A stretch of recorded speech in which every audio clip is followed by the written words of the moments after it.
Hey there.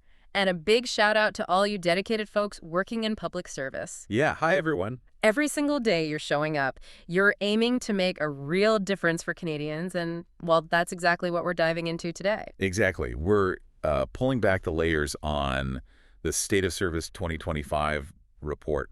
It's a pretty substantial document. Gives us a clearer picture of how government services are being delivered and, crucially, how they're getting better. Think of it like a look under the hood of service delivery here in Canada. Consider this your, let's say, express route to being in the know. We've waded through the data, the strategies, all the nitty-gritty stuff to bring you the essential insights. Right. And this isn't just about, dry numbers. It's about actual tangible improvements that touch the lives of Canadians.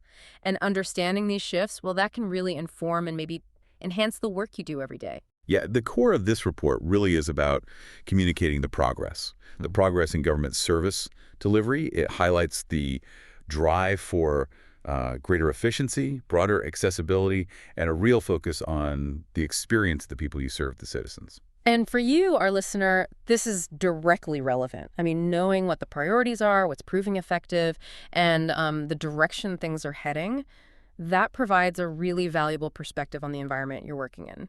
So we're going to explore some key areas, things like the evolution of passport services, the rollout of the new dental care plan, changes in employment insurance, and a whole range of other service-wide enhancements. Yeah, and get ready for some, I think, quite eye-opening facts and maybe those satisfying aha moments as we break down how these essential services are evolving and the real-world impact they're having right across the country. Okay, so let's unpack this. Where should we start? Maybe passports? Lots of people interact with that service. Absolutely. Passports it is. Cast your mind back to, say, 2022. You might recall some significant pressures on passport services then. Oh, yeah. A huge surge in demand, right? It led to considerable delays. The report details how the government really tackled those challenges head on. Yeah, and a key part of the response was basically increasing the number of places people could get in-person service. Right. More locations. Exactly. Yeah. We now have 60 sites across Canada offering that quicker 10-day service and even 37 locations for urgent or express passport needs. That's quite a network. It is. And what's interesting is the aim is for 93% of Canadians to be within 50 kilometers of a passport service location. 93%. That's a significant boost to accessibility. Definitely. And it's not just about more physical locations, right? Technology has been a real game changer here, too. Oh, absolutely. Take the passport application status checker, for instance. Okay. It's been used millions and millions of times, the report says, over 6.9 million visits just between April 2024 and January 2025. Wow, 6.9 million. That's a massive number of potential phone calls or people lining up just avoided right there. Precisely. And the online appointment booking system. That's also seen significant uptake. Over 508,000 bookings in this fiscal year alone. And looking ahead, they're planning to introduce text message updates. It'll offer another, convenient way for people to stay informed. That makes sense. But maybe the most significant digital shift is the ongoing rollout of online passport renewal applications. That started in late 2024. That's right. And for those eligible to renew online, the target is a 20-day processing time. The goal is to make this option more widely available through 2025. Yeah. Just think about the benefits for Canadians, the time saved not having to travel or mail documents, and the potential cost savings, too, like on postage or parking. Totally. And it's not just what the public sees, right? There have been pretty substantial infrastructure improvements happening behind the scenes to support all this. Well, the introduction of the next generation e-passport, for one, plus new, faster printing technology, and that new print center out in British Columbia. Oh, yeah. I read about that. It's already issued close to 158,000 passports since it opened in late November 2024. So it's ramping up. Okay, so better tech, faster printing. But here's where it gets really insightful for, people managing these things, the streamlining of the actual processes. New digital systems for receiving and processing applications were fully implemented by October 2024. That must have cut down a lot of paperwork. It definitely did. And plus, the automation of simpler renewals. This is interesting. Around 75% of those were processed automatically between April and December 2024. 75% automated. Yeah. That level of automation is really key. It frees up passport officers to focus on the more complex cases, provide more tailored support where it's most needed. Right. If you connect this to the bigger picture, for everyone listening, it's about using our resources, your resources, in the most effective way possible to serve Canadians better. And speaking of serving Canadians effectively, the report gives some really compelling examples of how these changes are making a difference, especially in more remote areas. Like up north. Exactly. The expansion of passport services in Iqaluit and Yellowknife, it's projected to save residents there potentially $300,000 and $350,000 a year, just in travel costs. Wow, those are significant savings. And there's that story, that anecdote about the family in Lacrete, Alberta. Yeah, tell us about that. Well, they were apparently facing an extra $750 in expenses just to renew their passports before the local service expanded near them. $750, that's a tangible difference these improvements are making in people's actual budgets. It really is. All right. So what does this all tell us? I mean, it points to a clear commitment to learning from those past challenges. Right, the 2022 surge. Yeah, and leveraging technology and infrastructure to build a more accessible and hopefully more efficient passport program. Absolutely. Okay, now let's shift our focus. Another major undertaking, the Canadian Dental Care Plan, the CDCP. Right. Described as the most significant benefit rollout in a generation. Yeah, big claim. The aim is making dental care more affordable for low to middle income Canadians, specifically those without private dental insurance. And Service Canada has been absolutely central to making the CDCP a reality. They're managing everything from processing applications, online portal, call centers, to providing in-person help and working with this wide network of community organizations. They engage with nearly 25,000 partners as of late January 2025. 25,000 partners, that's quite the network. It is. And that initial application process, particularly for seniors, using that automated phone system, that was a real success story, wasn't it? It really was. Over 1.8 million seniors successfully applied, of about 1.9 million eligible. And what's particularly interesting, I think, is that over 75% of those applications were completed without needing to speak to a representative, unassisted. 75% unassisted on a new system. That really speaks to how user-friendly it must have been designed to be. Yeah, and they then expanded online applications to other age groups throughout 2024, making it even more convenient. And this whole process was heavily focused on the user experience, right? Guided partly by the Chief Client Experience Officer. Exactly. That focus on the user, it really paid dividends. The report highlights how usability testing dramatically improved the success rate of that automated phone system. How much? It jumped from 40% initially up to 77% unassisted completion after testing and tweaks. Wow, from 40 to 77. That single improvement meant, what, about 710,000 fewer calls needing agent support? Roughly, yeah. Think about the impact on call center resources, but more importantly on the people trying to access the benefit. Less frustration, faster service. Definitely. And the CDCP call center itself has also maintained a really high rate of agent availability, over 99%, with an average wait time under 35 seconds. Under 35 seconds average wait. That's impressive for a new large-scale program. It is. And remarkably, 87% of clients ended up completing their applications without needing agent help at all. Okay, so the numbers around the actual uptake, are they looking good? Yeah, quite impressive. As of January 2025, over 3.8 million applications had been received. Okay. Over 86% of those were deemed eligible. That's 3.3 million people. And already over 1.4 million Canadians have actually received dental care through the plan as of Jan 25. 1.4 million receiving care already. That's a significant reach in a pretty short time. It is. And they've also introduced self-service features, the online portal, a status checker, viewing CDCP correspondence in your My Service Canada account. Making it easier to manage online. Exactly. And here's an interesting point for those thinking about efficiency. Yeah. Due to this, efficient service delivery, they actually achieved cost savings of $33 million in 2024 compared to the initial projections. 33 million saved. Makes you wonder about the innovative approaches behind that. It does. So the CDCP looks like a strong example of how a really large-scale benefit program can be rolled out effectively if you prioritize ease of access and that positive user experience. Seems that way. Okay, let's move on. Employment Insurance Program, EI, a really vital component of our social safety net. Absolutely. EI provides crucial support to workers in all sorts of circumstances. The report touches on recent changes, extensions to benefits, like for seasonal workers, maternity, sickness, caregivers. Right. But let's focus on how they're improving the delivery of those services. Okay. One area that really stands out is the call center service. You mentioned wait times earlier. Yeah, the EI call center wait time saw a huge drop, from an average of 18 minutes in 2022-23. Which feels long when you're stressed. Exactly. Okay. Down to just 4 minutes in 2023-24. 4 minutes average. That's a massive difference. And they handled around 6 million calls during that period. Yeah, about 6 million. So faster service for a huge volume of calls. Another helpful tool they launched October 2024, I think, was the EI Benefits Estimator. That's right. It's seeing thousands of visits each day. By late January 2025, it had already generated over 417,000 benefit estimates. So it empowers people, lets them understand what support they might get before they even apply. Exactly. Better information up front. Now, the report also discusses the Benefits Delivery Modernization, or BDM, program. This sounds like a really ambitious long-term thing. It is. It's about creating a single, unified platform for EI, Old Age Security, OAS, and the Canada Pension Plan, CPP. All three on one system eventually. That's the goal. They've already had a successful initial phase for OAS. The full implementation for OAS, serving over 7.4 million seniors, is planned for March 2025.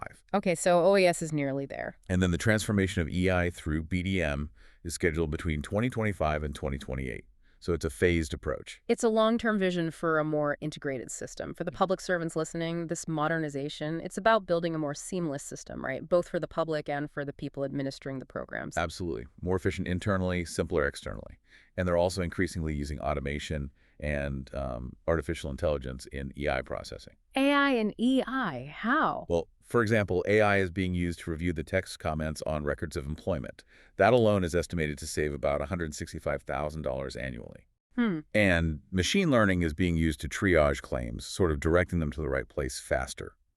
That's led to estimated savings of around $2.6 million. Wow. It's fascinating to see how these technologies are being applied to improve efficiency behind the scenes. Yeah, and the report mentions other automation initiatives saving around $4.7 million over the last 2 fiscal years. They've also improved the document upload in Apple Web and My Service Canada account. Right, easier uploads. And redesigned the MSCA dashboard itself. That saw almost 4 million unique visits between December 23 and December 24. So these digital upgrades, they're all about making it easier for claimants to interact with EI online, reducing the need for maybe phone calls or visits. Exactly, making things simpler, faster, more convenient. Okay, now let's turn our attention to something really fundamental. The Social Insurance Number Program, the SIN. Ah, the SIN, that crucial 9-digit number. We all need it for work, for government programs. The report touches briefly on its history, privacy protections. Yeah, the basics. But the real story here, again, is how SIN services are evolving to better meet people's needs. Definitely seen a significant evolution over the years. There's SIN at birth, available everywhere now. Right, in hospital. The move away from plastic SIN cards back in 2014. Yeah. The option for X for gender info starting in 2017. But the introduction of the online SIN application, eSIN, during the pandemic, that was a major step. It really was a turning point, wasn't it? It reduced the average processing time to just 5 business days. Which is pretty quick. Yeah.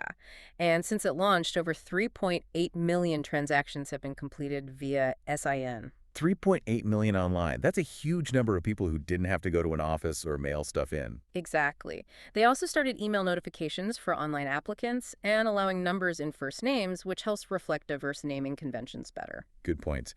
And in August 2023, they made it possible to actually view your SIN securely within your My Service Canada account. Oh, that's handy.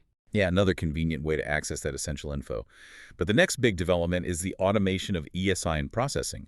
That's scheduled to begin in fall 2025. Automation for SINs. This sounds like a really exciting step towards efficiency. It is. The goal is near-instant processing for online SIN applications. Near instant. Wow. Yeah.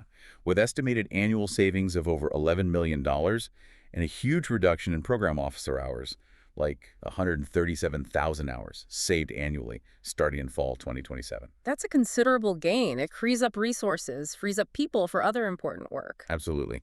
And they're also planning a digital SIN confirmation letter, a PDF you can get from MSCA, starting in May 2025, further reducing physical documents. Makes sense. What's also noteworthy, I think, is the proactive effort to deliver SIN services directly to people where they are. Right, not just waiting for them to come to an office. Exactly.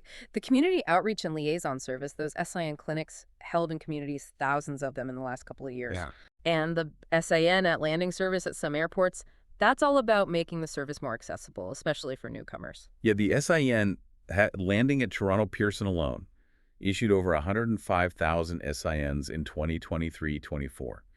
It's about bringing the service to people right when they often need it most. Yeah, first arrival. And looking ahead, there's this SIN at Entry initiative starting 2025-26. It's projected to reduce in-person visits to Service Canada centers for SIN services by up to 50%. 50% reduction in visits, that's huge. Especially considering that newcomers accounted for almost 75% of all SIN transactions in 2023-24. This will have a really significant positive impact on wait times, on overall service delivery. It's clear that across these core service areas, passports, dental, EI, SIN, there's a real consistent effort to boost both efficiency and accessibility. Yeah, strong theme. And that theme, it extends beyond these specific programs to the broader government, as the report highlights too. Yes, exactly. The report includes a section specifically on efficient, timely, accessible service delivery across the entire government. It even mentions the Cabinet Subcommittee on Service Delivery. So high-level focus. Underscores it's a government-wide priority. And they give some compelling examples from other agencies too, like the Canada Revenue Agency, CRA. Right, what are they doing? Initiatives like Autofill My Return, Let Us Help You Get Your Benefits, and Simplifile, all designed to simplify tax filing, especially for lower-income and vulnerable Canadians. Making taxes less daunting. Pretty much. And the Simplifile by Phone Pilot. Yeah. Remarkably successful. 93% of those invited actually filed using it, and they received $3 billion in benefits collectively. Wow, 93% uptake and billions in benefits delivered. Shows the impact of making things genuinely simple. That's a really powerful illustration. And the Canada Border Services Agency, CBSA, is also featured, their Traveler Modernization Initiative. Right, the kiosks at airports. Yeah, the primary inspection kiosks, used by over 95% of travelers at major airports now. And the Advanced Declaration mobile app, saving users significant time at the border, up to 50% time savings reported.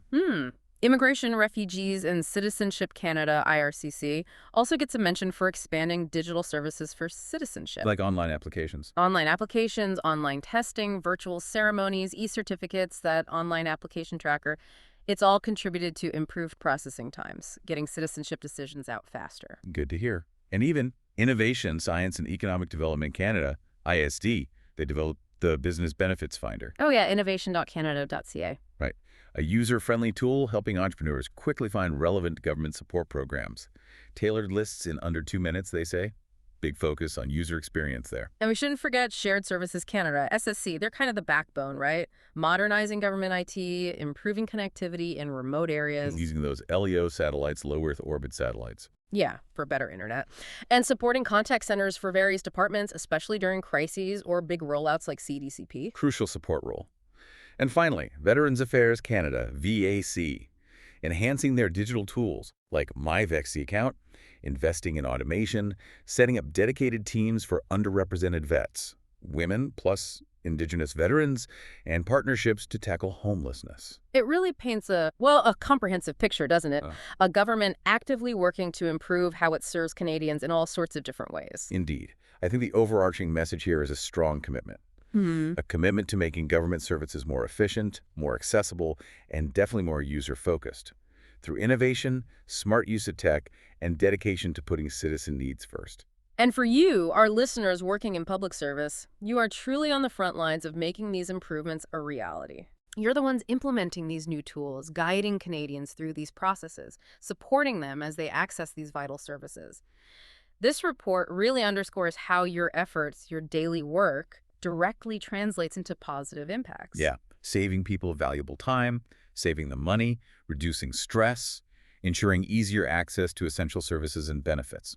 Your role in this ongoing evolution is absolutely crucial. By embracing these new technologies, these new approaches, and, keeping that citizen experience right at the heart of your work, you are making a tangible, positive difference in communities right across the country every single day. Well said.